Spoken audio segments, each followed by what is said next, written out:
வணக்கம். செல்வகுமாரின் மதிய வானிலை ஆய்வறிக்கை. அதிகாரப்பூர்வ வானிலை அறிக்கைக்கு இந்திய வானிலை ஆராய்ச்சித்துறை அறிக்கையை பார்க்கவும்.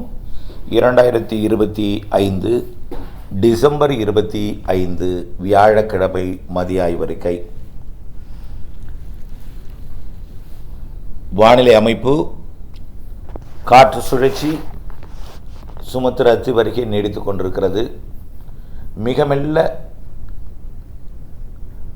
மேற்கு நோக்கி நகர்ந்து இலங்கைக்கு மிக நெருக்கமாக வந்து பிறகு மீண்டும் விலகி சென்று புதிய நிகழ்வோடு இணைந்து ஜனவரி முதல் வாரத்தின் 5ஆம் தேதி முதல் நெருங்கி வர தொடங்கி நல்ல மழை பொழிவை கொடுக்க இருக்கிறது. வலுவான நிகழ்வாக வர இருக்கிறது. இதனிடையே வரக்கூடிய நாட்களிலே இந்த நிகழ்வு நெருங்கி வரும் பொழுது எப்படி மழைப்பொழிவை கொடுக்கும், எங்கே மழைப்பொழிவை கொடுக்கும், மீண்டும் விலகிதான் தீவிரமடைந்து வரும். ஆனால் நெருங்கி வந்து விலகுவதற்கு முன் எங்கெல்லாம் மழைப்பொழிவை கொடுக்க போகிறது என்பதை பார்ப்போம். அதாவது குளிர் குறையும் என்றும் குறைந்திருக்கிறது. இரவு நேரங்கள்லாம் குளிர் குறைந்து மேற்கு மாவட்டங்களில் குறிப்பாக நன்றாக குளிர் குறைந்துவிடும். புதிய நிகழ்வு கிழக்கு காற்றில், அதாவது மியான்மர் வழியாக வரக்கூடிய அந்த குளிர்காற்றையும் கொண்டு வந்து ஏற்றும் என்பதனால கொஞ்சம் குளிர் இருக்கும். ஆனால் அதே வேளையில் மேற்கு மாவட்டங்கள் தென் மாவட்டங்களில் குளிர் குறைவாக இருக்கும். வடகடலோரம் டெல்டா மற்றும் வட உள் பகுதிகளில் கொஞ்சம் குளிர் கூடுதலாக இருந்தாலும் மேற்கு மாவட்டங்கள் தென் மாவட்டங்கள் மேற்கு தொடர்ச்சி மலை மாவட்டங்களில் குளிர் குறையும். இப்போ இந்த நிகழ்வு வரக்கூடிய 29ஆம் தேதி இலங்கைக்கு மழைப்பொழிவை தொடக்கும். அதுக்கு முன்னாடியே நாளை மேகமூட்டம்லாம் உருவாகும். 26ஆம் தேதி ஏற்கனவே சொன்னது தான். 27, 28 இன்னும் கொஞ்சம் கூடுதல் மேகமூட்டங்கள்லாம் உருவாகும் தமிழ்நாட்டில். குறிப்பாக தென் மாவட்டங்கள் டெல்டா மாவட்டங்கள் மேற்கு தொடர்ச்சி மலை மாவட்டங்களில், தென் மாவட்ட மேற்கு தொடர்ச்சி மலை மாவட்டங்களில் மேகமூட்டங்கள் உருவாகி 29ஆம் தேதி தூறலை கொடுக்கும். 30ஆம் தேதி அதிகாலை டெல்டா மாவட்டங்களின் வேதாரண்யம், தலைஞாயிறு, திருத்துறைப்பூண்டி, முத்துப்பேட்டை உள்ளிட்ட பகுதிகளுக்கு 30ஆம் தேதி அதிகாலையில் மழைப்பொழிவை தொடக்கும். ஆனால் தொடக்கியதும் கொட்டி தீர்க்கும் மழை அல்ல. இந்த நிகழ்வு கடந்து உள்ளே வராது. இப்பொழுதைக்கு வந்து கடக்க நெருங்கும் பொழுது புதிய நிகழ்வு, வலுவான நிகழ்வு வந்து இதை பின்னோக்கி ஈர்த்து ஒன்றிணைந்து வரப்போகிறது. அது உறுதி. நீங்கள் நினைக்கலாம், இதோட 4வது நிகழ்வு இது இப்படி வந்து இதுவும் பின்னோக்கி போகிறது, அப்படித்தான் அதுவும் பின்னோக்கி போகும், அதை நீங்கள் அடுத்ததாக சொல்வீர்கள், எல்லாம் சொல்லுவீங்க. இன்னும் நிறைய பேச்சடிபடுது. கடுமையான குளிர் இருக்குது, பனி வராது, மழை வராது என்று சொல்லிக்கிட்டு இருக்கீங்க. திரும்ப ஒரு முறை உங்களை நினைவுபடுத்த விரும்புகிறேன். ஏற்கனவே 16ஆம் தேதிக்கு முன்னாடி, டிசம்பர் 16ஆம் தேதிக்கு முன்னாடி சில நாட்கள் கடும் குளிர் வாட்டியது, நடுக்கும் குளிர் வாட்டியது. சாதாரண குளிர் இல்லை, பேசுபொருளாகியது. பகலில் மதியம் கூட நடுங்கியது, மதியம் கூட நடுக்கல் கொடுத்தது. எப்போ? 16ஆம் தேதிக்கு முன்னாடி டிசம்பர். அதே 16, 17 தேதிகளில் தமிழ்நாட்டுக்கு மழைப்பொழிவை கொடுத்ததல்லவா? அந்த குளிர் அப்பொழுது எங்கே போனது? ஆகவே இதை நாம் சிந்தித்து பார்க்க வேண்டும். திரும்ப திரும்ப திரும்ப குளிர் வந்து விட்டது மழை வராது, குளிர் வந்து விட்டது மழை வராதுன்னு நீங்கள் குழப்புவதும் இல்லாமல் பிறரையும் குழப்பி, அதாவது நான் குழப்புவதாக ஆகிவிடுகிறது. கடைசியாக பார்த்தீங்கன்னா நீங்கள் குழப்புவது நான் குழப்புவதாகிறது. உள்ளதை சொன்னால் ஜனவரியில் மழை இருக்கிறது என்று சொன்னால் ஜனவரி குளிர்காலம் என்பது மறைந்து கிழக்கு காற்றாகவே இருக்கும்.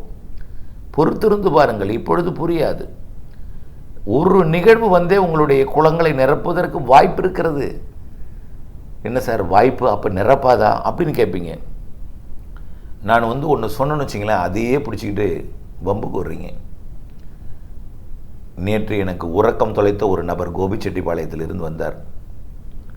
இப்படி அங்கும் இங்கும் கிளம்புகிறார்கள். வானிலையை நீங்கள் ஆய்வறிக்கையில் ஈடுபட்டால் தான் தெரியும் அதில் எவ்வளோ சிக்கல்னு.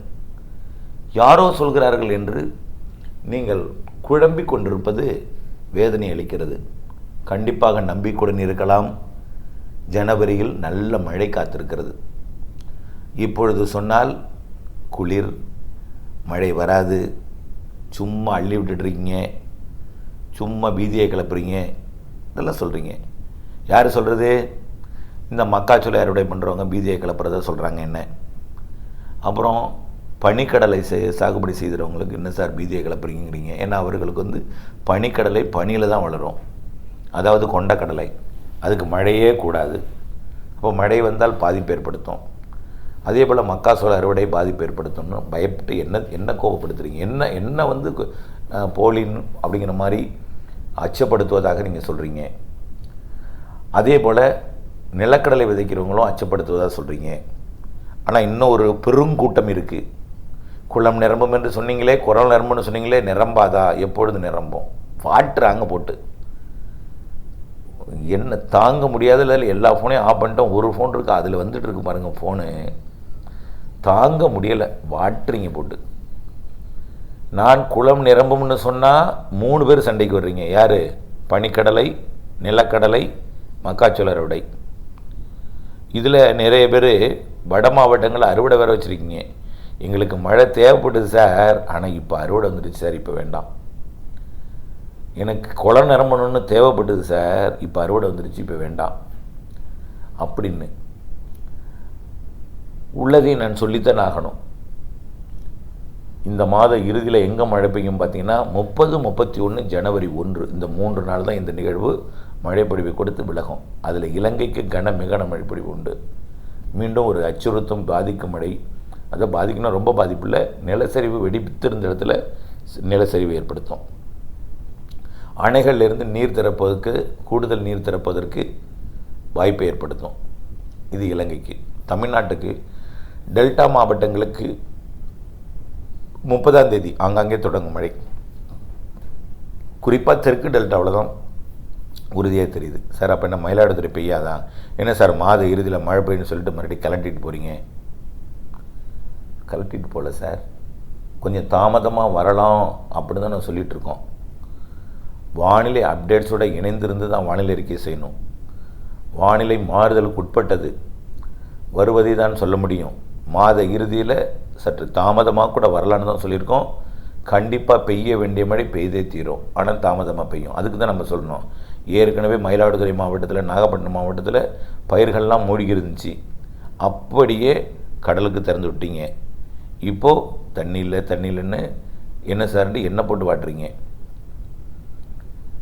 அதுக்கு தான் சொல்கிறேன், உங்களுடைய இடத்துல 10% இடங்களில் பண்ணைக்குட்டை அமைச்சால் அந்த இடத்துலேருந்து தண்ணியை பாய்ச்சிக்கலாம். நாம் நினைக்கும்போது வானம் பொழியாது, ஆனால் கண்டிப்பாக பொழியும். பொறுத்திருந்து பாருங்கள். படங்கள்லாம் அனுப்பினேன், காலை அறிக்கையில் படங்கள்லாம் நிறைய போட்டிருக்கேன். வாய்ப்பு 1, வாய்ப்பு 2, வாய்ப்பு 3, வாய்ப்பு 4ன்னு 4ஆம் நம்பர் வாய்ப்பு கூட தமிழ்நாட்டுக்கு எல்லா மாவட்டங்களுக்கும் மழை தரும். வாய்ப்பு 1ங்கிறது நிறைய மழை, வாய்ப்பு 4ங்கிறது கூட நிறைய மழை தான்.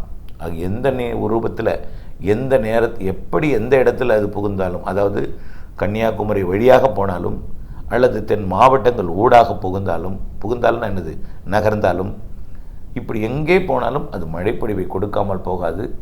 கண்டிப்பாக முதல் வாரத்தில் மழை இருக்குது. முதல் வாரம்னா 1ஆம் தேதியே பெய்கிறது. நம்ம இதுவே 29 இலங்கை, 30, 31 ஜனவரி 1 தமிழ்நாடு. இலங்கைக்கு 2ஆம் தேதி வரை இருக்குது இலங்கைக்கு மழை. 3 நாள் இடைவெளி கொடுத்து 5ஆம் தேதி வரும். 5, 6, 7, 8, 9 கூட தொடரலாம், 10 கூட தொடரலாம், வாய்ப்பு இருக்குது. அடுத்தது 2 நாள் இடைவெளி விட்டு அடுத்த நிகழ்வு வரும், அதுக்கு 2 நாள் இடைவெளி விட்டு அடுத்த நிகழ்வு வரும். இப்படி 25ஆம் தேதி வரை இருக்குது. ஜனவரி நீங்கள் ஒரு எதிர்பார்த்திராத ஒரு வித்தியாசமான ஜனவரியாக இந்த ஆண்டு இருக்கும்.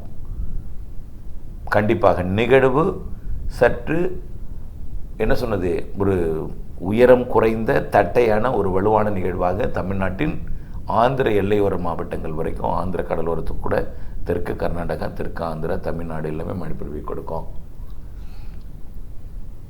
ஆனால் தாமதம் ஏற்படுகிறது தவிர விலகவில்லை. தயவுசெய்து குளம் நிரம்பவில்லை என்று கேட்டுக்கொண்டிருப்பவர்கள் சற்றே பொறுமை காக்கணும்.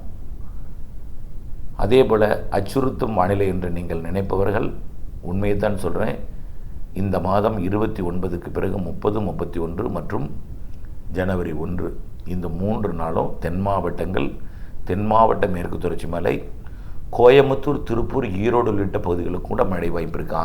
ஆங்காங்கே தான் பரவலாக கொட்டி திருத்து குளம் நிரப்பாது இந்த மழை, நல்லா புரிஞ்சுக்கணும். கொட்டி தீர்த்து குளம் நிரப்பி விடாது. ஆங்காங்கே ஒதுக்கி ஒதுக்கி பெய்யும். ஆனால் முதல்ல சொன்ன கர்நாடக எல்லையோர மழை பெய்யாதுன்னு. ஆனால் இப்போ வரக்கூடிய இந்த 29க்கு பிறகு 30, 31 மற்றும் ஜனவரி 1 மழை ஈரோடு மாவட்டம் வடக்கு பகுதிக்கும் பெய்யலாம். வானிலை நான் இழுத்து கொண்டு வரல, நிகழ்வை நான் இழுத்து கொண்டு வரல, இழுத்து கொண்டு வந்து நான் ஊரில் வைக்கிறதுக்கு வருது சொல்கிறேன்.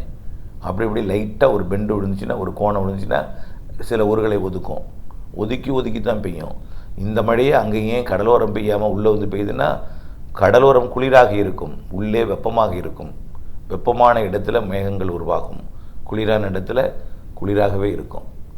தென்கடலோரமும் மேற்கு தொடர்ச்சி மலை மாவட்டங்களும் தென் உள்பகுதிகள் மதுரை, விருதுநகர், திண்டுக்கல், திருப்பூர், கோயம்புத்தூர்.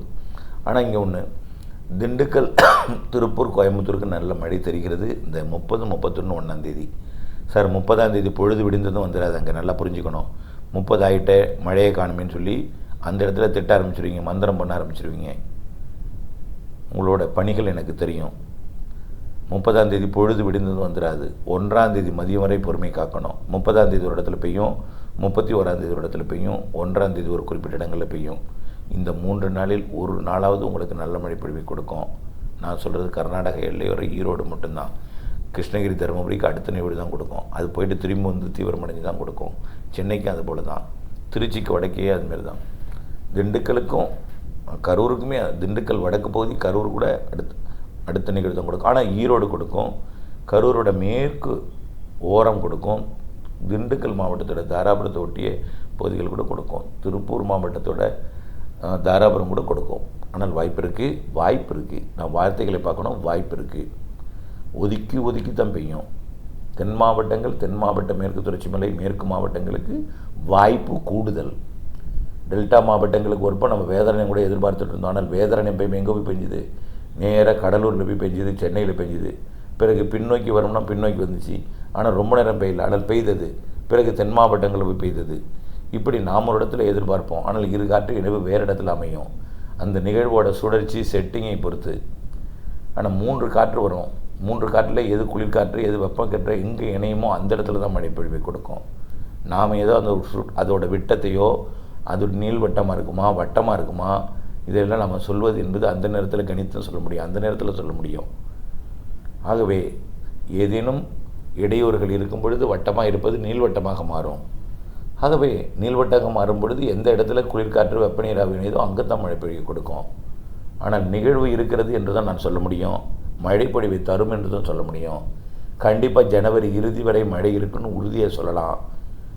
இந்த நிகழ்வு போயிட்டு திரும்பி இந்த நிகழ்வு இந்த 29க்கு பிறகு 30, 31, 1ஆம் தேதி மழைப்பொழிவை கொடுத்துட்டு அது எந்த இடத்துல தெற்கு டெல்டா தான் உறுதியாக தெரியுது. பிறகு தென் மாவட்டங்கள், மேற்கு தொடர்ச்சி மலை மாவட்டங்கள், உள் மாவட்டங்களில் திண்டுக்கல்லையே தெற்கு பகுதி தான், தாராபுரம் உள்ளிட்ட பகுதிகளுக்கு வாய்ப்பு இருக்குது. திருப்பூருக்கும் கோயம்புத்தூருக்கும் ஈரோடுக்கும் வாய்ப்பு இருக்குது. ஒதுக்கி ஆங்காங்கே எல்லா இடத்துக்கும் பரவலாக பெய்யறதுக்கு ஒரு நிகழ்வு இல்லை. வெப்பச்சலன இடிமழை போல் ஒதுக்கி பெய்யும், அருகருகே பெய்யும். உங்களுக்கும் பெய்யலாம், அருகிலே பெய்தது என்ற தகவலும் உங்களுக்கு வரலாம். அதுக்கடுத்தது போயிட்டு திரும்பி 5ஆம் தேதி வந்து மழை பொழிவை கொடுக்கும், வலுவான நிகழ்வா. அதுக்கடுத்து பொங்கலுக்கு பிறகும் ஜனவரி 25 வரை இருக்குது. கண்டிப்பாக ஜனவரியில் நல்ல மழை இருக்குது. சொன்னால் உங்களுக்கு புரியாது, நம்பிக்கை இருக்கிறீர்கள். ஏற்கனவே 16, 17 உங்களுக்கு நம்பிக்கை ஊட்டி இருக்கணும். இருந்தாலும் மீண்டும் நம்பிக்கை பேட்டரி சார்ஜ் போயிடுச்சு. மீண்டும் இப்போ 29க்கு பிறகு 30, 31 ஜனவரி 1 பேட்டரி சார்ஜ் கொஞ்சம் கொடுக்கும். அது கூட 2 நாளில் இறங்கிடும். அடுத்த மழைப்பொழிவு இருக்கும் என்பதை ஊட்டிகிட்டே உங்களுக்கு வந்து நம்பிக்கையை ஊட்டி கொண்டே இருக்கணும். அதுதான் என்னுடைய பணியாக இருக்குது. விவசாயிகளை நம்பி, விவசாயிகளுக்கு நான் நலன் கருதி நான் படும் கஷ்டம் உங்களுக்கு தெரியாது, சொல்லியும் புரியாது. பொறுமை காக்க அன்போடு கேட்டுக்கொள்கிறேன். நன்றி.